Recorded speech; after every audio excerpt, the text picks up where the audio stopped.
So this figure here illustrates a simple state machine diagram for a printer.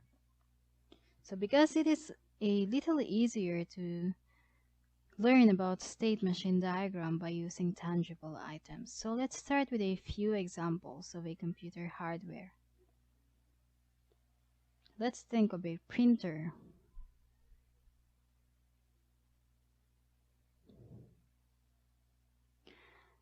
Okay, so the starting point of a state machine diagram is a black dot, so which is called a pseudo state.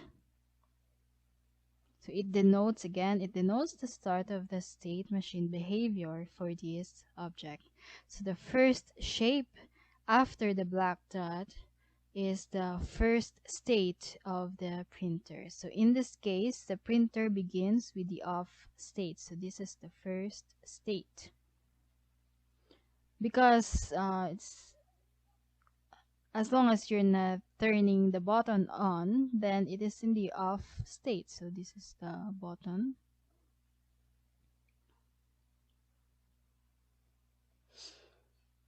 So the arrow leaving the off state is called a transition. Transition. So remember, the line or the arrow represents the transition from one state to another state. Okay, so it leaves the state of being an off state to make a transition to the on state. So after the transition begins, it runs to completion by taking the new object to a new state. So we call that the destination state. So a transition begins with an arrow from the origin state. So this is the state prior to the transition to a destination state, and it is labeled with a string to describe the components of the transition.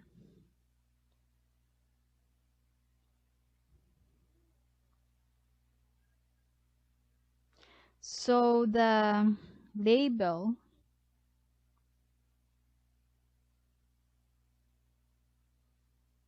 okay. So again, to define some terminology, the origin state is the original state of an object before it begins a transition.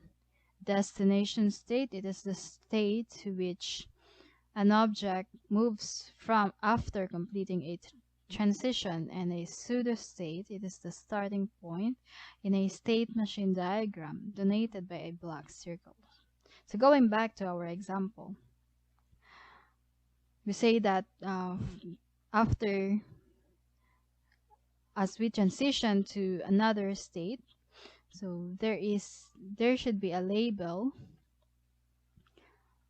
that describe the components of the transition. So the transition label consists of the following syntax with three components: the transition names and open close parentheses. Inside that are the parameters, the guard condition, and the action expression.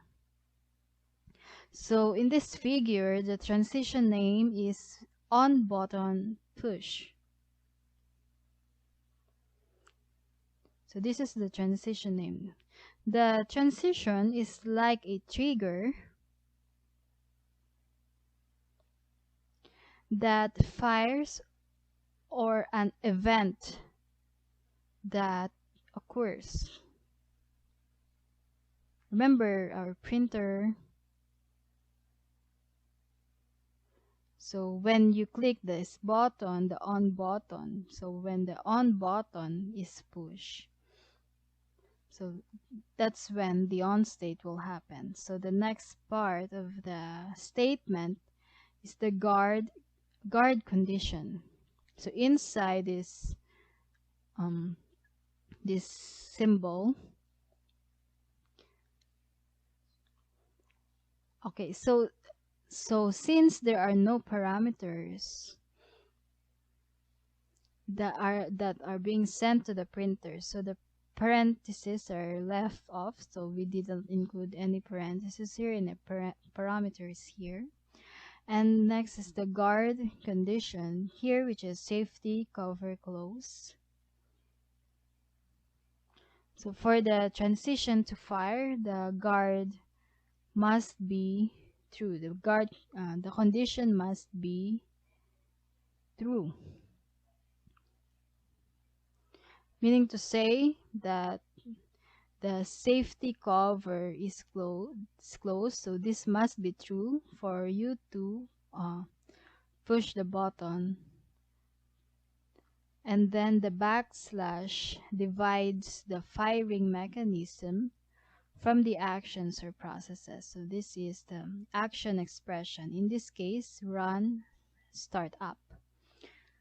So action expressions indicate some process that must occur before the transition is completed. So the startup should be run first. It should run first. And so that the object arrives in the destination state. So in this case, the printer will run a startup procedure before it goes into the on state. So the on button should be pushed first. The safety cover is so this condition is true, and then the printer will, as the button is pushed, the printer will run a startup.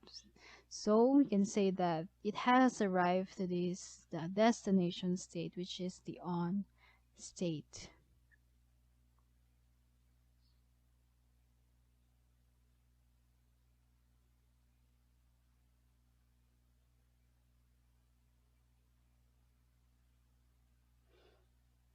So to give a definition to our terminology that I hope you'll remember, so the first term is the transition name. So this is the trigger or event that causes the transition to fire. Parameters, so any parameters that need to be passed to the object from the triggering object. Action expression, these are some activity that must be completed as part of the transition. And guard condition, it is a true or false test to see whether a transition can fire.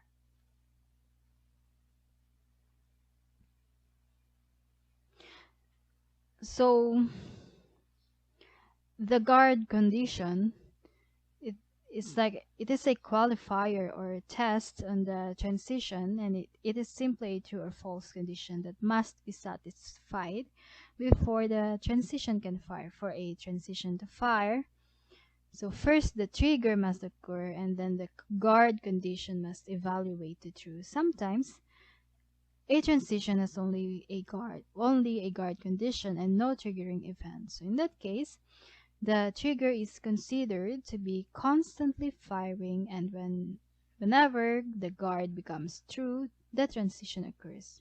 So any of the three components, the transition name, guard condition, or action expression, may be empty. If either the transition name or the guard condition is empty, it automatically evaluates to true. So either of them may also be complex with and or connectives.